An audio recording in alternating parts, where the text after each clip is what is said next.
Merci de votre fidélité légendaire à New World Info 1, l'antenne en français. Bienvenue dans Décryptage. Nous sommes le 1er avril 2020. Dans Décryptage ce soir, nous allons parler bien sûr Afrique, Covid, bien sûr, 5 pays officiellement épargnés par le Covid. Notre éditorialiste maison, Mamadou, on va essayer de passer à la loupe quelques questions qu'on aura le temps de lui poser, celle-là. Mamadou, bonsoir et merci d'être là. Bonsoir Mathieu. Est-ce qu'à l'heure actuelle, on peut être tenté de dire que les 5 pays demeurent toujours intacts sans être contaminés à ce virus-là qui fait tristement parler de lui? Oui, jusqu'à ce qu'on rentre au niveau de ce studio, il y a effectivement en Afrique 5 pays qui n'ont pas encore déclaré de cas d'infection au Covid-19. Et ça se comprend parce qu'il ne faut pas oublier qu'il fut un temps où on disait l'Égypte était le premier pays africain. Ensuite, tel pays a suivi. Il y en avait 3, il y en avait 4. Aujourd'hui, au lieu de compter le nombre de pays où il y a le Covid-19, on compte maintenant le nombre de pays où il n'y en a pas pour dire que très rapidement, le virus s'est répandu sur le continent africain, j'allais dire malheureusement pour nous. Donc jusqu'à ce qu'on rentre dans ce studio, effectivement, il y a 5 pays africains qui pour le moment n'ont déclaré aucun cas au Covid-19. Alors, on va s'intéresser à ces pays-là un à un. Quels sont ces pays qui, à l'heure actuelle, quand d'autres pays ont déjà enregistré des cas qui tournent autour déjà de 50, 100, 200 000 en Afrique, mais ces pays-là n'ont pas encore enregistré de cas. Quels sont ces pays-là, juste? C'est le Lesotho, c'est le Malawi, c'est Sao Tomé et Principe, ce sont les îles Comores, c'est également le Soudan du Sud. Donc quand vous regardez, c'est un peu quand même des pays à l'écart, si je peux l'appeler ainsi. Le Soudan du Sud sort d'une guerre civile pratiquement qui n'a pas totalement pris fin. On est en train de négocier, il y a un nouveau gouvernement. Au niveau des îles Comores, puisque c'est des îles, ils sont un peu à l'écart. Le Lesotho, pour ceux qui se rappellent de ce pays, c'est un tout petit pays, si on peut l'appeler ainsi, à l'intérieur de l'Afrique du Sud, etc. Donc vous avez ces quelques pays quand même qui ne sont pas concernés aujourd'hui, mais certains de ces pays qui ne sont pas concernés, malgré qu'ils ne soient pas concernés, sont en train de prendre des mesures pour éviter de se retrouver avec le virus. Ça, c'est le Lesotho et puis le Soudan du Sud. Hein? Et les autres, là, qu'est-ce qui fait leur force finalement? En fait, ces pays ont quand même pris des dispositions. Ces pays ne se sont pas mis à attendre que le virus vienne avant de dire qu'est-ce qu'on va faire. Quand vous prenez le cas du Malawi, par exemple, le ministre de la Santé a préféré que des dispositions soient prises, bien qu'il n'y a aucun cas. Quand on lui a posé la question, il a dit pour lui que c'est inéluctable, le virus va arriver. Et certainement, le fait que ces pays aient pris très tôt des dispositions a participé à retarder l'arrivée du virus au niveau de ce pays. Quand on prend un pays comme le Soudan du Sud, pratiquement, vous n'avez pas de vol vers ce pays puisqu'il était en guerre jusqu'à tout récemment. Donc, il n'y a pratiquement pas de ce transfert parce que, comme on l'a vu dans beaucoup de pays africains, les premiers cas sont ce qu'on appelle des cas importés. C'est les gens qui, en prenant l'avion, sont passés à l'aéroport, pas de fièvre, pas de signe de la maladie, qui rentrent chez eux et qui, par la suite, font la maladie. Bon, un pays qui n'est pas très fréquenté, avec beaucoup moins de chances de pouvoir recevoir le virus par ce canal, qui a été le canal par lequel on a le plus partagé le virus. Le Lesotho est allé plus loin. Eux, ils ont décrété un confinement de 25 jours. Et pourtant, il n'y a pas encore de cas qui ont été confirmés. Bien que actuellement, il y a 8 cas qui sont des cas suspects, mais dont les tests n'ont pas encore révélé la présence du virus. Mais vous voyez comment ils ont anticipé. Vous n'avez pas encore un cas, vous faites un confinement de 25 jours. Si beaucoup de pays africains avaient peut-être pris cette façon de faire, le virus n'aurait pas conquis, j'allais dire, aussi rapidement, pratiquement tous les pays africains. On sait que des barrières ont été bien sûr mises en place du côté de Lesotho dans tout son ensemble. Quand vous voyez un peu la position géographique de Lesotho, qui est un pays enclavé en quelque sorte dans l'Afrique du Sud, on se demande comment ils ont pu réussir à circonscrire toutes les frontières pour qu'il n'y ait pas vraiment... Parce qu'on sait qu'en Afrique, aujourd'hui, c'est l'Afrique du Sud qui est pointée du doigt en tant que le pays le plus contaminé à cette pandémie à coronavirus. Le Lesotho est dirigé d'une main de fer. Donc, ce n'est pas un pays où on dit aux gens, est-ce que vous voulez, est-ce que vous êtes d'accord? C'est également un tout petit pays. Ça rend le contrôle beaucoup plus facile par rapport à d'autres pays qui ont des frontières avec plusieurs pays à la fois. Le contrôle est plus facile au niveau de ce pays. Et puisqu'ils sont juste à côté de l'Afrique du Sud, ils ont bien dû se rendre compte de la situation au niveau de l'Afrique du Sud. Et se rendant compte de cette situation, ils ont très tôt pris leurs dispositions en se disant que certainement, si le virus risque de venir chez nous, il y a de très fortes chances que le virus passe par l'Afrique du Sud. Et je crois que ces dispositions fortes qui ont été prises font partie de ce qui a fait que le virus n'a pas encore pris pied dans ce pays jusqu'à présent. Mais comme le dit le ministre du Malawi de la Santé, il faut se demander tout simplement jusqu'à quand. Et le Malawi, justement, dans cette démarche-là, est l'un des pays qui s'est fait remarquer d'une façon beaucoup plus professionnelle en matière de riposte. Hein? Oui, mais quand on regarde, tous ces pays ont une caractéristique commune. Ce n'est pas des pays où vous avez un tourisme extraordinaire. Ce n'est pas des pays qui ont des aéroports qui fonctionnent pratiquement comme un hub par rapport à la zone où ils se trouvent, puisque tous les pays qui sont dans cette situation ont vu le virus passer le plus souvent par l'aéroport. Donc, ces pays n'ont pas véritablement échappé à ce qui se passe de façon générale dans le monde, mais en fonction de la taille de leur aéroport, en fonction de la quantité de personnes qui rentrent et qui sortent, ils sont dans une situation normale parce que moins il y a des gens qui vont et qui viennent, moins le virus va se déplacer. D'ailleurs, le confinement qu'on applique à l'interne au niveau de nos pays, c'est cette règle-là qu'on est en train d'appliquer. Faire en sorte que les gens se déplacent le moins. Comme le virus ne se déplace pas lui-même, c'est nous qui déplaçons le virus. Moins les gens vont se déplacer, moins le virus lui-même va se déplacer. Et quand on regarde tous ces pays qui ont échappé, il y a cette réalité au niveau de ces pays. Il n'y a pas une présence des étrangers de façon générale, de façon extraordinaire au niveau de ces pays. Justement, concernant le Soudan du Sud, quand on sait que c'est un pays en guerre, c'est maintenant que les choses semblent être un peu entrées dans les normes, comme ça se doit. Et quand on sait que la guerre est l'un des facteurs devant ouvrir beaucoup plus la voie à ces genres de mots qui traversent le monde aujourd'hui. Mais finalement, le Soudan du Sud a fait carrément la différence.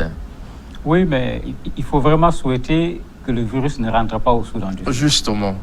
Puisque c'est un pays qui n'est pas totalement sorti d'une guerre. Il y a une tentative actuellement de réconciliation avec une sorte de gouvernement d'union nationale.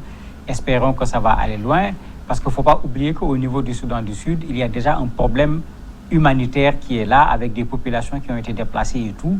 Si le virus vient dans ce pays, dans ce contexte-là, il faut voir ce que ça va faire. Il faut rappeler ce que le secrétaire général des Nations Unies disait en lançant un appel à tous les pays où il y a la guerre, en disant aux gens, cessez le feu, il faut au moins une trêve humanitaire, parce que ce virus qu'on a du mal à combattre dans un pays qui fonctionne normalement, comment on va le combattre dans un pays qui se trouve en situation de guerre?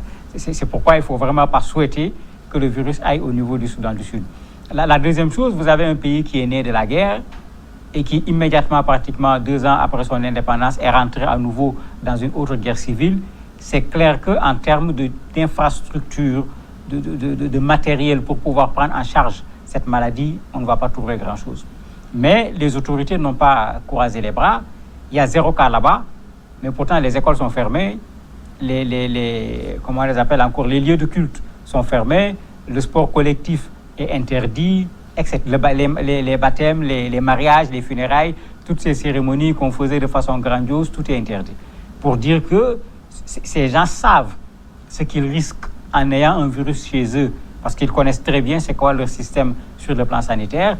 Ils n'attendent pas que le virus soit là pour prendre un certain nombre de dispositions afin de faire en sorte que le virus rentre le plus tardivement possible, ou bien au mieux que le virus ne vienne pas.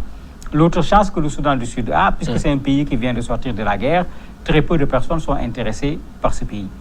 C'est pourquoi, en termes d'étrangers, vous avez surtout des gens qui sont là-bas au titre des Nations Unies, en particulier de l'Union africaine, pour les forces qui sont là-bas, et ceux qui travaillent dans l'humanitaire, qui sont en train d'aider ces populations déplacées dont je parle. Et là-bas, la crainte se trouve là-bas.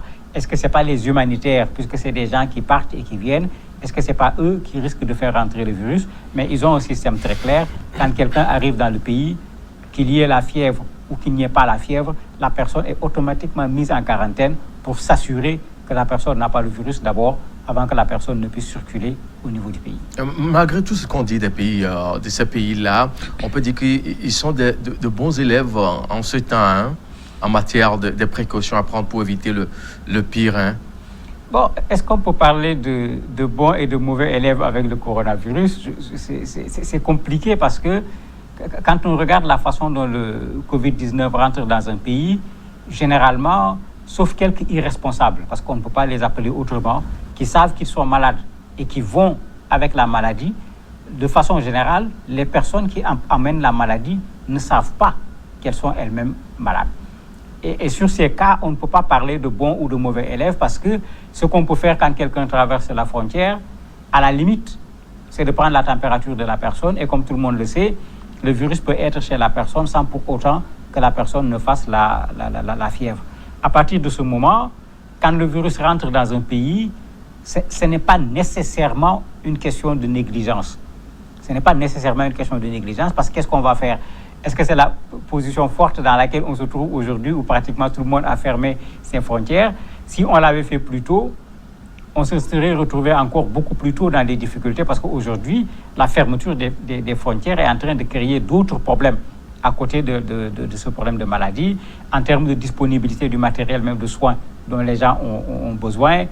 L'arrêt du travail au niveau de certaines usines de fabrication fait qu'il y a des choses qui commencent à manquer sur le marché mondial, y compris les choses dont on a besoin pour pouvoir traiter le Covid-19. Donc, il y a tous ces éléments.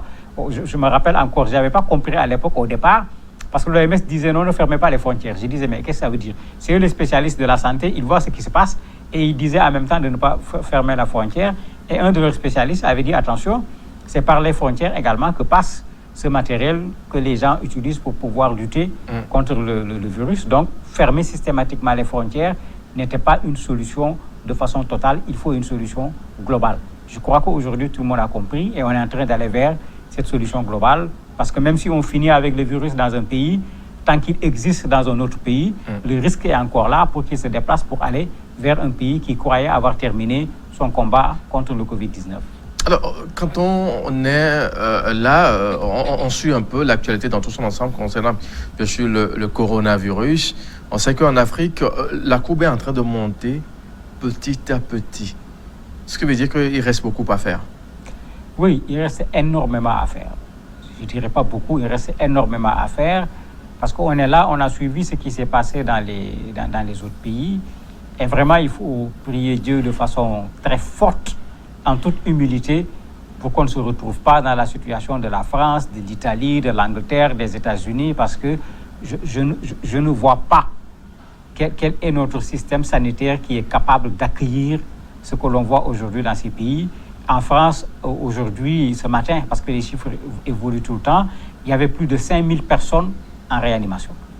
Alors qu'il ne faut pas oublier que la France, c'est simplement 65 millions d'habitants. Donc, un pays comme le Nigeria dépasse la France très largement. L'Afrique, ce n'est pas 65 millions d'habitants. L'Afrique, c'est plus de 1 milliard d'habitants. Donc, si le virus parvient à évoluer en Afrique comme il a évolué dans les autres pays, imaginez ce qui va se passer.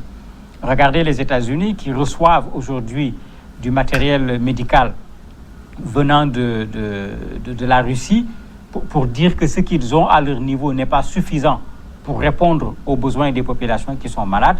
On n'a qu'à bien regarder cette courbe pour faire en sorte que chez nous, le pic intervienne le plus tôt possible avant qu'on aille à 1000 cas et que les choses commencent à redescendre parce que l'État lui-même prend ses responsabilités, mais surtout, les populations prennent leurs responsabilités parce que c'est là où se trouve la véritable difficulté.